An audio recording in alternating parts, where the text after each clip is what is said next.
My name's Tom. I've been working at McDonald's for longer than I'd like to admit. In our tiny town, it's one of the only places you can get a steady paycheck. For the most part, it's fine. Until that one night shift that changed everything. That night, my manager stuck me on McDrive duty, the drive-thru. Honestly, I prefer it. All I have to do is sit by the intercom, take orders, prep them, and hand them over at the window. Better than cleaning floors or dealing with picky customers at the counter, asking for extra ketchup every 5 seconds. It was around 11 p.m. My shift was almost over. I was leaning out the window, scrolling on my phone. Our branch is out by the highway, pretty isolated, so we don't get much traffic this late. But then, the intercom buzzed. Someone was at the speaker. I pressed the button.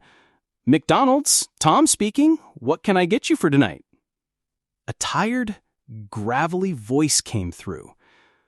"Hey, yeah, just a large fries and a large Coke." "Got it, sir. That'll be $12. Name, please." "Bob." "Okay, Bob. Pull up to the window." I put my phone down and grabbed a fresh pack of fries and poured a Coke. When I got to the window, I was surprised to see a police cruiser idling there. Inside was a heavy-set cop who looked half dead from exhaustion. "Rough night?" I asked as I handed him his order. He let out a long sigh. "Yeah, nasty accident on the highway." "Oh, anyone—" I didn't even finish before he slid a fat finger across his neck. Message received. He paid, I handed him the bag, and he drove off into the night. That's the thing about working the McDrive. You hear stories you wish you hadn't. Sometimes it's just small talk. Sometimes it's worse. I went back to my phone, counting down the last few minutes of my shift. A few minutes later, the intercom buzzed again. "McDonald's, Tom speaking. What can I get you for tonight?" No answer. Just this weird, scratchy static. "Hello? Can you hear me?" I asked again. Still nothing. Just that white noise hissing in my ear. I was about to step outside to check the mic when I heard it. A man's voice, low and distant. "Hello?" I flinched. Good evening? What can I get you?" "My family and I would like to order." Something about his tone gave me goosebumps. "Okay, what'll it be?" There was a pause. Me and my wife will have 2 double Big Mac meals with fries and Coke, and 2 Happy Meals for the little ones in the back. I scribbled it down. "Got it. $40. Name?" "Just put it under the Goldberg family." "All right, please pull up to the window." I went to the kitchen, dropped some fries in the fryer, threw patties on the grill. When everything was ready, I packed it all neatly into a big brown bag and headed back to the window. Through the glass, I saw an old beat-up white Honda Civic crawling forward. The thing looked like it hadn't seen a mechanic in decades. It stopped by the window, and the driver rolled it down. "Hey there, Goldbergs," he said, with this wide, unnatural grin. "Hey, I'm Tom." He just kept smiling, eyes locked on mine. Silence. The only sound was the crickets outside. That'll be $40, I said to break the tension. Right, he murmured, fumbling through his wallet. From the back seat, I heard a kid's voice. "Dad, I'm hungry!" Then another, younger voice joined in. "Yeah, Daddy, food!" Their mother turned around, shushing them softly. "Just a minute, babies. You'll eat soon." The dad gave me this embarrassed look. "Sorry, long night. We're starving." "No problem," I said, forcing a smile.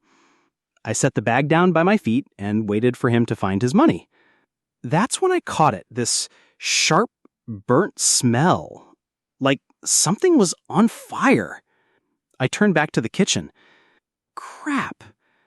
Did I leave the fryer on? Hold on a sec, I said, already running to the back. But when I got there, nothing. The fryer was off, the grill was fine, the smell was gone. The kitchen looked normal, spotless even. Confused, I hurried back to the window. The Goldberg family. Gone. No car, no voices, no money left behind. Just the bag still sitting by my feet, untouched. I stuck my head out the window. Empty highway. Dead quiet. No sign of that beat-up Honda. I closed up after that. Drove home with the smell of burnt something still stuck in my nose, and tried to convince myself I was just tired. But something didn't sit right. They were starving. Why drive off without the food? The next morning, I dragged myself back in for the early shift, again on McDrive duty. As I walked in, I saw my manager and a few coworkers crowded around the tiny break room TV. The news was on. That never happens unless something big goes down. I pushed through to see the screen. The anchor was pale, serious. She said, "A tragic accident took place last night. A family of 4 died when their car veered off the road and crashed into an electric pole, which then collapsed and set their vehicle on fire." My stomach dropped. On the screen, they showed the wreck, what was left of a white Honda Civic, crumpled and scorched. I didn't need to see the name. I knew. The victims have been identified as the Goldberg family. They were returning from a long trip when they attempted to stop at the local McDonald's, but never made it. I didn't hear the rest. My blood ran cold. I saw them. I talked to them. I took their order. My mind was racing. How could they have died if they were at my window? Then, the intercom buzzed. Once. Twice. I didn't move. "Tom!" my manager barked. "What are you doing? Pick up!" I swallowed, hand trembling, and pressed the button. McDonald's, Tom speaking. What can I get you for tonight?" Through the static came a voice I'll never forget. Soft, hungry, echoing through the speaker. "We never got our food last night, Tom. Can you please bring us our food? We're so hungry."